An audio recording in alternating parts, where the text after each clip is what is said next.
تجھے یاد کیا نہیں ہے میرے دل کا وہ زمانہ، وہ ادب گاہ محبت، وہ نگاہ کا تازیانہ۔ ادب گاہ محبت، محبت کی ابتدا کے دن، تازیانہ کوڑے کو کہتے ہیں، چابک۔ اے محبوب، کیا تجھے یاد نہیں وہ زمانہ جب میرا دل تیرے عشق میں گرفتار ہوا تھا، اور پھر عشق کے سبق یاد نہ ہونے پر تیری نگاہ کے کوڑے مجھ پر پڑے تھے۔ یہ بتان عصر حاضر کے بنے ہیں مدرسے میں، نہ ادائیں کافرانہ نہ تراش آزرانہ۔ اس شعر میں اقبال نے آج کل کے دور میں جو یونیورسٹیوں سے جو لڑکے پڑھ کے نکل رہے ہیں ان کے متعلق کہا ہے یہ شعر، کہ ان اسٹوڈنٹ میں نہ تو کافروں والی خصوصیات ہیں اور نہ ہی اچھے بت ہیں۔ یعنی آج کل کے دور میں جو یونیورسٹی سے جو پڑھ کے نکل رہے ہیں ان لوگوں سے مایوسی کا اظہار کیا ہے کہ یہ لوگ اپنے ذہن کو استعمال نہیں کر رہے۔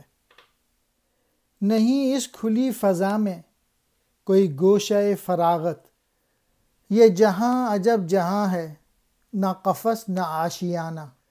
یعنی اس زمانے میں اقبال کو گھٹن کی فضا محسوس ہو رہی ہے۔ رگ طاق منتظر ہے تیری بارش کرم کی، کہ عجم کے میں قدوں میں نہ رہی میں مغانہ۔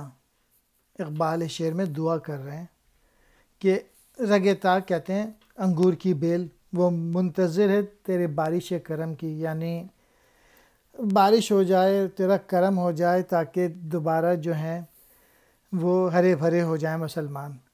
اور عجم کے میں قدوں میں اب وہ شراب نہیں رہی، یعنی وہ ایسی باتیں نہیں رہیں عجم کے لوگوں میں جو کہ جذبے پیدا کر سکیں۔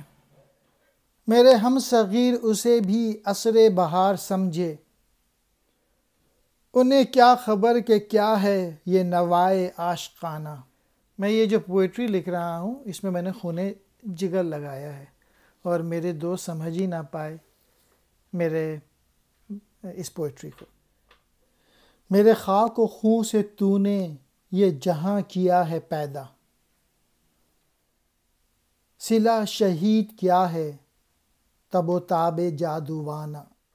اے میرے رب، اس دنیا کی جو رونق ہے وہ شہیدوں کے دم سے ہے جو تیرے راہ میں شہید ہوتے ہیں، کیونکہ وہ جن مقاصد کے لیے شہادت پاتے ہیں ان کے مقاصد کا پورا ہونا ہی ان کے لیے انعام کا درجے ہے۔